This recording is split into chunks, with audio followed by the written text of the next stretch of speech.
Okay, so yeah, I'm Dave Atkinson. I want to tell people about a piece of work that I'm doing for NHS Improvement at the moment. And I'm not going to talk for 45 minutes, which is, I think, what it says on the programme. I'll talk for maybe half an hour, and then I want a conversation. And hopefully people give me some comments, some criticism, and some offers of help is what I'm hoping. It's a piece of work that's been done in England, but I'm kind of guessing that the kind of issues are pretty much the same the world over, so hopefully it's got some relevance. And the bits that are England specific, I'll try and set into kind of context for people. Right, let's go straight into it. So basically, it's a piece of work that I'm doing for NHS Improvement, so I thought it's useful just to explain what NHS Improvement is for some people, rather than keep twisting around. So basically, NHS Improvement, it's a new organisation. It's only existed for a couple of years, so since 2016. It brought together a number of previously existing organisations within the NHS, kind of all under one umbrella. I think of particular, so they're listed there, of particular note and relevance to the work that I'm doing is perhaps the organisation Monitor, who used to do some work around standards in learning disabilities and standards for NHS trusts in England. And they had a thing called the Risk Assessment Framework a long time ago, which had a number of standards that NHS trusts were required to declare compliance with.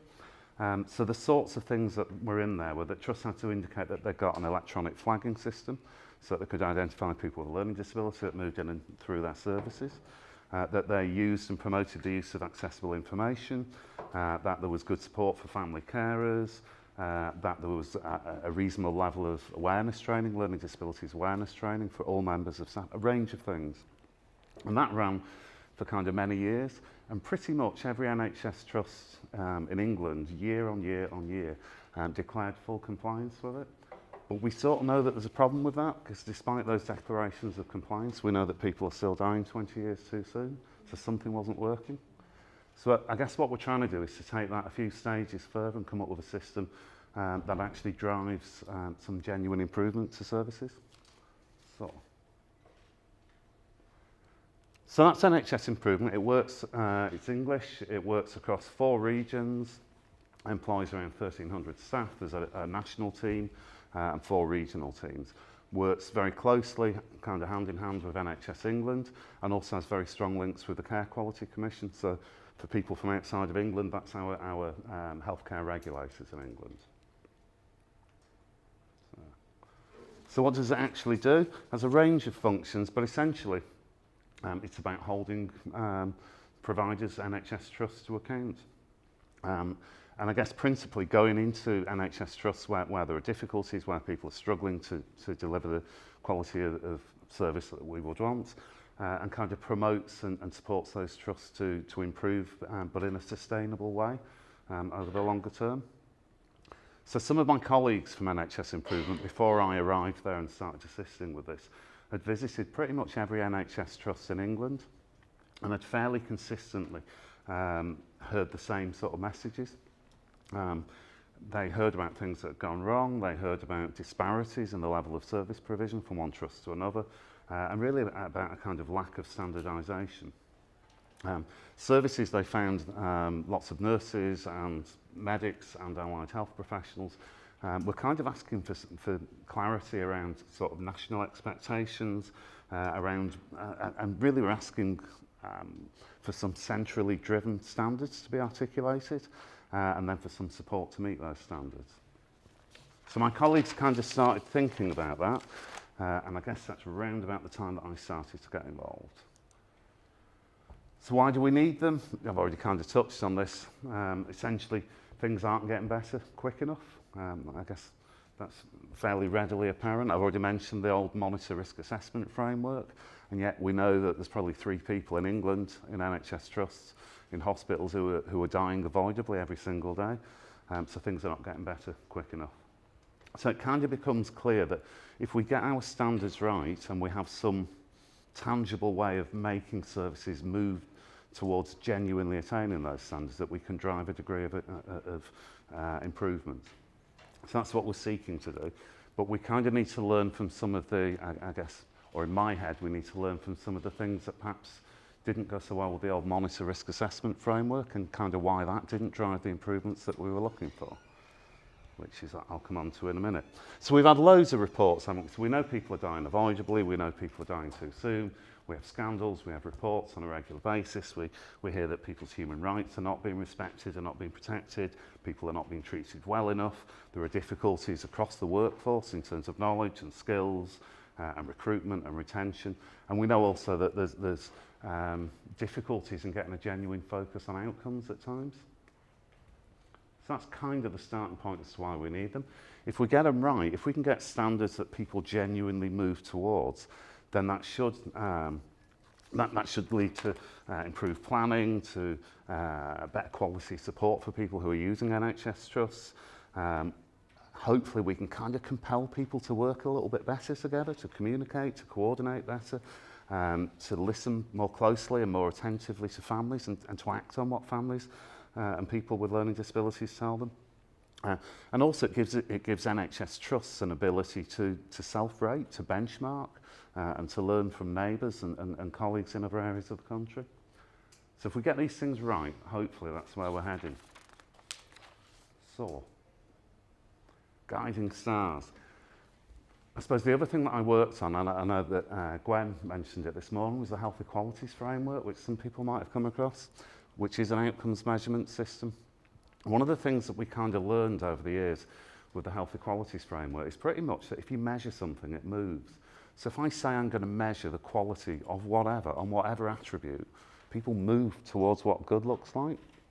And sometimes people play games to do that, and sometimes if what we describe good as looking as is wrong, we kind of get unintended consequences.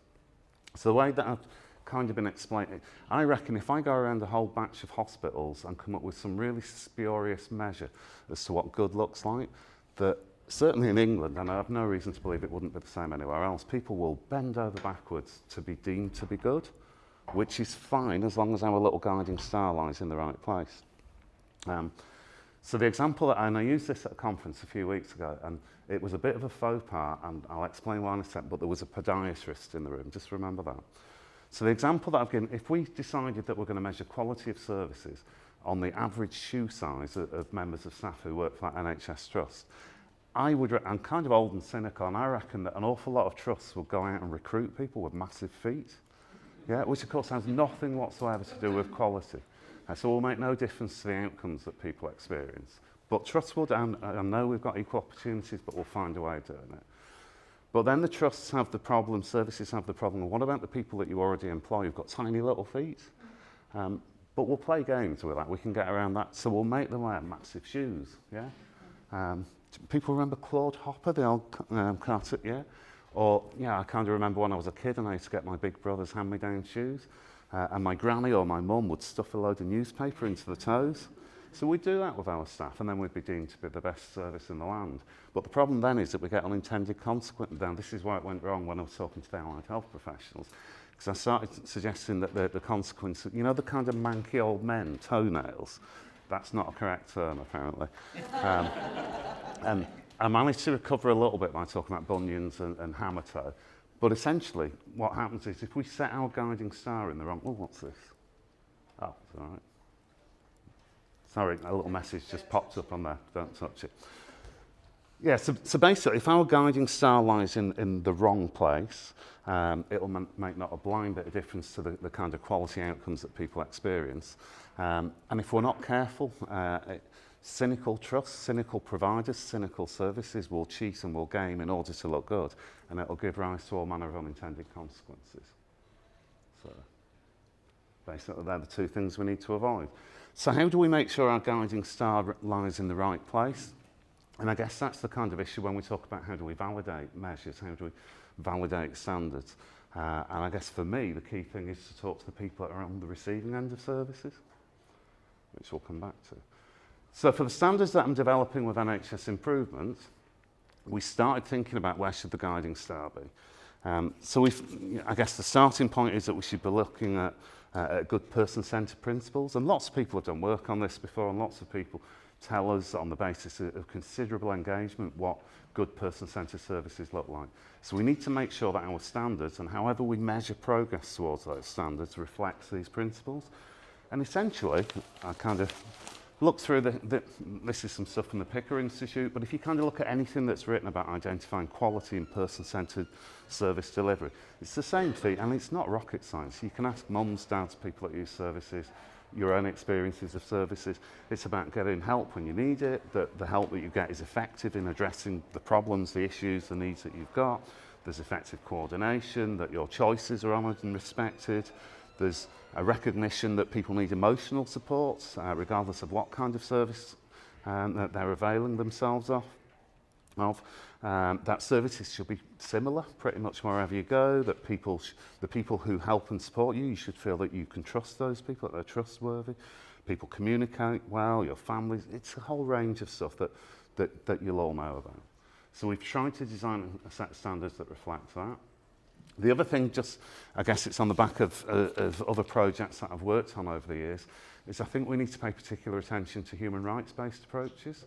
And when we first started looking at these standards, there was a lot of thinking that was done around reasonable adjustments that are required under the Equality Act in England. And then we stepped away from that and we thought that reasonable adjustments are a really important thing in terms of respecting and protecting people's human rights. But actually there's other areas of human rights that people are at risk of equally. So we literally almost worked through a checklist of those rights that are defined in the European Convention on Human Rights and look to make sure that we have a balance of standards and measures that address all those that I guess would be of key concern to us. So then we start thinking about quality, because although if we're talking about standards and how we're going to measure progress towards them, we're getting into measuring quality and defining quality. And the traditional way, and we started off doing it the traditional way is that you would think about structure, process and outcomes. And it's kind of simple. Structure is basically what have you got, how much have you got, how many beds have you got, how many staff have you got, what policies have you got, how much money do you spend. So we need to have a structure that will deliver quality. Then we need some process stuff going on. So what do we actually do with people who are admitted to our units, people that walk through the doors of our departments, and then outcomes. Does any of that actually make any difference to people? So what's the end result of the kind of unit of health or intervention that we deliver to people? So it's fairly straightforward stuff, really. You know, how many have we got? How much do we spend? How do we actually support and treat people? And does any of it make any difference? If we're going to do it that way, if we go with structure, process, outcomes, in my head, when we started unpicking this, we've got 3 people we need to ask about it. So if I want to know about structure, I want to ask execs about that, senior managers. They know how much money they've got, they know how they spend it, they know how many staff they've got, what policies they've got, how many beds they've got. They don't necessarily know if any of that makes any difference to the service user. They don't necessarily know if that makes any difference to the way that people are supported when they walk through the doors of a department. So if I want to know about process, then I want staff, I want hands-on staff to tell me, how do we look after folk that walk through our doors? And by hands-on staff, I mean everyone from the cleaner, the domestic, the receptionist upwards. They see what happens on a day, they have frustrations, they can tell me about that. And then in terms of, does any of that make a blind bit of difference? I need to ask the people on the receiving end of services.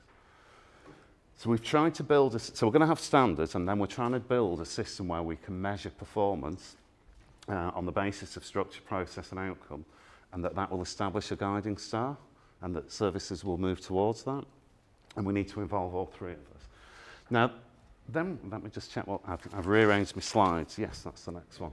Then, so as we were working through this, a really good friend of mine who is the chief exec of a massive kind of user-led self-advocacy organisation in the West Midlands, basically said, Dave, you daft bugger, when you're talking about structure, process, outcome, if you're talking structure, process, outcome, you're doing it from a really service-centric perspective. And I guess we probably always, because it's conventional, we think structure, process, outcome. And actually, if we're going to do it from a person-centred, from a user-led outcome, we need to think about the outcomes first. So the outcomes that people actually want, and then think about the structures and the processes that are necessary to deliver that. So we've sort of stepped back and reconstructed it. It's really important to me that I have people like that will give me those prompts. That's good. So in terms of, so we've got 2 things that we're working on. One will be a lovely glossy document that will get published, I don't know, kind of June with a bit of luck. And it'll be a little slim document, and it'll have really high level standards that again, being slightly cynical, might not make a massive amount of difference. We had the monitor risk assessment framework before, probably didn't make as much difference as we would have hoped. But it's the sort of document that lots of chief execs and lots of directors of nursing will stand up and say, we've been waiting for this, we fully endorse it, it's fantastic. And they'll almost sign the pledge. But then what we want is this system for measuring progress towards it, that actually I think is, the devil will be in the detail within that, and I think that's the thing that gives us a possibility of driving some genuine improvement. The spreadsheet that you can see, for anyone who's ever seen the health equalities framework, I can't resist a good spreadsheet. This thing will not come out as a spreadsheet, but I had to have a little play and write lots of macros, and it's just a little nerdy thing that I do. So we do have a kind of working demo of this, and I was really very proud of my little macros in it. But anyway, that won't make a blind bit of difference to people on the receiving end of it. Made me happy. So two things that will come out. One will be the glossy document, and then a sophisticated, and it will be electronically driven system for gaining some intelligence about how people are performing against these standards. So the way the whole thing hangs together is basically this. So we're going to have a batch of learning disability standards. There's going to be 4 of them. So there's going to be 4 that apply to every service in the land. So the green ones apply to all services, including specialist services. And then we'll have a 4th one that's purely for specialist services. So we've got green universal services, services that are not commissioned specifically for a person with a learning disability, general hospital down the road. Then we'll have those a separate standards only for specialist services, which in England is probably assessment and treatment units and community teams for people with learning disabilities. So you can see the headings for them there. So we've got respecting and protecting people's rights. So we've really broadened out, so it's not just about reasonable adjustments, it's about the whole range of things that we do to protect people's rights. We've got one around inclusion and engagement, about meaningfully including people.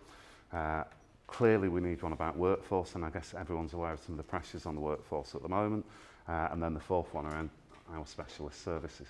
So I'm not going to read them fully, but just to give you a flavour of what they are.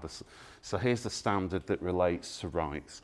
So NHS trusts must ensure that they meet their Equality Act duties to people with learning disabilities and ensure that their wider human rights are respected and protected as required by the... So it's a kind of nice statement. No one's ever going to jump up and down and say, we think that's outrageous, we're not doing that. It's just, so that the high-level document will be just that, it'll be a high-level document. I'm not going to read all the others out. Just to mention that, however, that the one that relates to specialist services, so principally assessment and treatment units and community teams, is essentially about delivering a whole load of English national priorities. So the whole of our Transforming Care programme, about redesigning the way that we support people who are at risk of admission to hospital, and the sorts of things that we do to reduce serious health inequalities.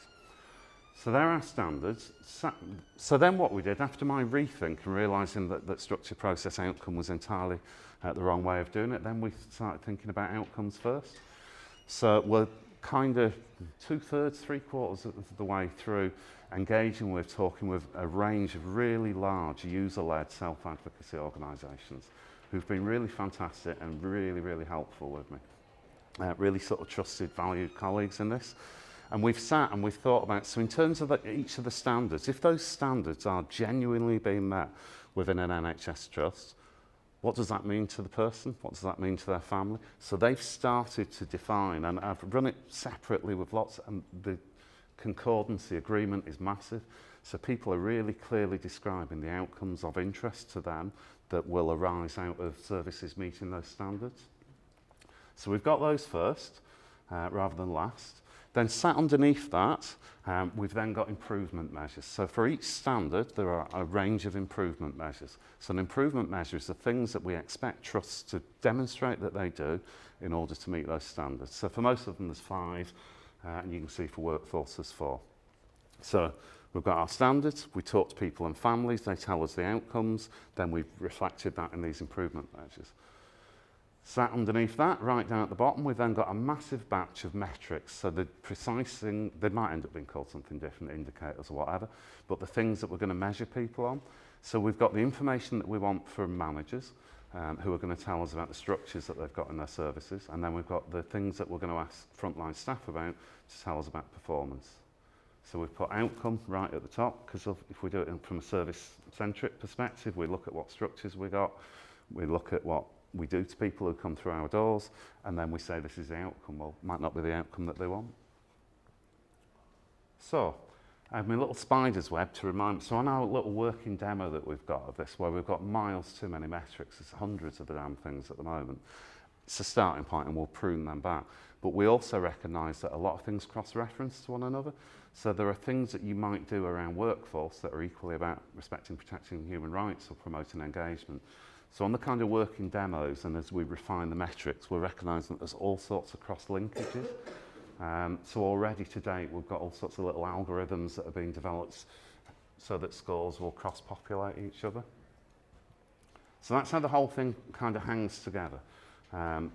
Here's an example, and it might provide a bit of context, I guess, for people that are not from England necessarily. So one of the things that would fall out of the standard that relates to specialist services is that we expect that people would only be admitted to an assessment and treatment unit to hospital as an absolute last resort. So our metrics need to tap whether that thing really is the last resort. So in order to assure us that that's the case, we want to measure some bits and pieces. We want to know that the right community service provision's in place, because if it's not, we're going to get an early admission to hospital. We want to know care and treatment reviews. That's a very England-specific thing, but these are kind of reviews with a degree of external independent challenge that occur at the point where someone's identified as being at risk of admission. We want to make sure that care and treatment reviews are undertaken properly and rigorously and that there's no shortcuts. So we would look for assurances around that. We want to make sure that medication is being used appropriately and judiciously within community settings and in hospitals as well, indeed. We want to know that people are getting the correct treatments in the community. Sometimes you go along to it, and your families tell me this, they go along to a service and they get what's on offer rather than what's needed. So I don't know if you've got a load of psychological therapies, if we think of the full gamut of if you've got psychologists who've got specialist interests in this and this, that's what's on offer. But that's kind of crazy. That's like going along to your GP with a headache and he says, so we ain't got any painkillers left this week. Yeah, I have some antibiotics. You know, you want what you need, not what's available. And then we'll have a whole load of measures where we look at restrictions on people's liberties. So you can see standard, improvement measure, and metrics, the things that come underneath. And so we're going to look to measure so that we can find out how trusts are getting on, but also from an NHS improvement perspective, as an organisation whose job is to step into NHS trusts and help and support improvement, it enables NHS improvement to target that support better. And I guess for me, above all, so within these standards, within these metrics, the guiding star, the things by which you will be judged to be good, bad or indifferent, have been defined by people that use services and families. So they're the people that tell me that I've got my guiding star in the right place, because I'll go off at all sorts of wacky tangents and they'll keep pointing me in the right direction. So on the back of that, there's then, so how are we going to rate, how are we going to rank people? For managers and staff, we're going to ask them a few questions. The timescales may change, but basically we want people to tell us we think we are currently achieving each of those metrics. Or we don't think we're meeting it, but we're pretty confident that we will within 3 months or 6 months, or we can have red, which is basically we don't think we're hoping how we're delivering this one. And then we'll have a not applicable box, but we'll have a nice little mandatory field, because if people say something's not applicable, I want to know why the hell not. And if there's good reason, that's absolutely fine. But the starting point has got to be a presumption that these are national standards, so these are relevant to everyone. So that's what we're going to ask. If that's what we're asking managers and staff, that's the data that will come back to us around structure and process. For people and family, it's really difficult if you're a patient in a hospital to make a prediction about what things might be like in 6 months.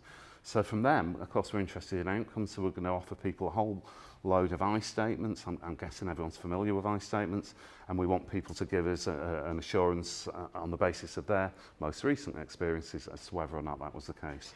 And we have ideas about getting random samples of people who've used services and families, but also targeting some groups. So targeting people who've made complaints, targeting people whose relative may have died in a hospital. So we have some ideas about targeting specific people. So that's our data that's going to flow into the system. Then we're going to stick it all in a funnel with all those little algorithms and spiders' webs and triangulate, or whatever the term is, and what we want is to pop out the bottom an improvement report. So our report that says these things that are going well, these things that are not going so well, these are the areas that you might need support, and we want that information to flow back to certainly to NHS trusts, certainly to NHS improvements, so that they can start to think about how they step in and support people. And we need to make sure that some of that data flows back to some of the big user-led organisations who are powerful lobby groups for change and improvement, and this gives them hopefully a big stick when they need it. We'll get lots of graphs. I'm not going to run into them. We'll have high-level summaries. We can start to compare views between exec teams, frontline staff, and people that use services. Having worked with lots of really good services, but also with some services that have really been struggling, when I get really twitchy is when there are radically different perspectives on how a trust is doing. So when someone says it's fantastic and someone else says, no, it's awful, there's lots of false assurances that flow around the system. And I think you're kind of in dangerous territory when that's happening. If everyone cited on the fact that the services are rubbish, managers, staff and people and families, I think everyone's cited on the same issues. Everyone's ready then to move and progress and improve. One of the things that, because of the data collection that we're able to do, because if people are going to say we're not doing it now, but we think we will within 3 months or 6 months or whenever, it gives us like an improvement trajectory, how people foresee things improving or not improving. That means we can then go back 6 months later, 9 months later and say, you were confident that this would happen, has it happened? So we can start to get a bit of accountability that flows from it. Okay. So that's what we're doing. In terms of where we're at, I'm just keeping an eye on my watch because I do want offers of help. In terms of where we are at the moment, so we've got lots of partners in this. So I've worked with any number of really large self-advocacy, user-led organisers. I've just reached out to, I guess, networks of friends, colleagues that I've built up over the years. Everyone that I've spoken to and asked to help inform my thinking on this has just been so generous with the time.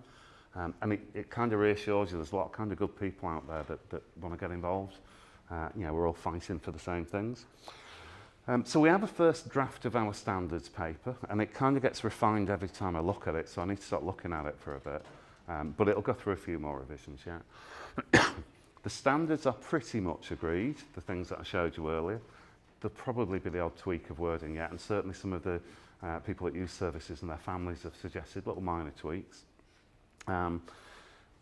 I'm getting more and more comfortable that the guiding star that these metrics and standards will establish does lie in the right place. I've got more people that I need to ask, but I'm gaining a sense that people and families are giving me permission to continue with this, and ultimately they're the people that I'm accountable to. So until I know that they're confident that I'm going in the right direction, I'll hang back, but I'm kind of getting there. We think we've got our improvement measures agreed. We've got a first draft of metrics that have been agreed. It's easy for me as a nurse to write a whole batch of metrics for managers, for exec teams and for frontline staff. The thing that I'm a bit twitched about is me as a nurse writing metrics for people and families, but they're really helping me with that now, and that's really coming along, so I don't think we're far off. We've commissioned an organisation in England called the NHS Benchmarking Network to do some really sophisticated electronics with this. So what we're seeing is they're going to build us a nice web portal through which exec teams, staff and people can all submit data. We think we've got some systems by which we can anonymise that, and we can start to think about the sorts of sample sizes that we need. Clearly some people are not going to be enamoured with going online and inputting lots of data onto an online survey. And we might think people with learning disabilities, but actually some of our staff, I think, would struggle with that as well. So through the NHS Benchmarking Network, they can provide additional kind of telephone and other forms of support if people don't want to use it directly in that manner. We've only just contracted them, and there's a bit of work to be done in terms of exactly what we need that to look like, but I'm kind of happy that will happen fast, and that we're on the right road with it. We've got other engagement events with people from NHS Trusts and with health staff and health professionals to help inform the kind of final iteration of the metrics. Days like today are important, and it's not me going out and saying this is how it's going to be. It is what I want is people to influence my thinking. One of the other things which we're keen to do, we've got some appointments scheduled for. So in England, again, for those not from England, Care Quality Commission, our healthcare regulators, they regulate against what they refer to as key lines of inquiry and a whole batch of standards linked to that. What we're interested in doing is exploring the links between our metrics and their key lines of inquiry. And having worked with the Care Quality Commission in the past, I think they'll map. And I think some of their really experienced inspectors will just cross-reference them in a breath, pretty much. We think that will strongly incentivise some NHS trusts to use these things, because when the regulators come knocking at the door, they'll know that the regulators come with a much more sort of focused approach rather than perhaps a splattergun approach to regulation and inspection, which some providers would describe. We also think that, so the Care Quality Commission has a whole system of data that flows to them. They would refer to it as their intelligent monitoring system. We also suspect that some of our metrics can add to their intelligent monitoring approach. So hopefully we're kind of getting systems and partners joined up. So that's where we're pretty much at. Challenges, the things that we've yet to do. Still need to nail these metrics and improvement. As I say, I think I'm there. But in terms of that consensus, I just want to hear user group after user group, family care saying, yeah, these are right. What I don't want to do is put that guiding star in the wrong place, because we'll have all manner of unintended consequences. Then we need to make sure we introduce this thing in a way using systems that doesn't allow gaming. So if we were being cynical, we might imagine chief executives cherry-picking the staff who are chosen to submit data. We think there are ways that we can randomise the sampling. We think we can go for samples that are so large that most HR departments wouldn't be able to cherry-pick 100 people from a big hospital. They might be able to cherry-pick 3, but probably not. You know, we've already talked, so in terms of people and families, people who've made complaints, so we're kind of old enough and cynical enough to hopefully to stop some of that gaming going on. There is, however, an issue about recognising data burden. You know, we need not to have people sat at computers for day after day after day. So we're very mindful of that, and there's kind of ideas about, to some extent, the interface, the electronics, how that works, but also pruning back the number of indicators.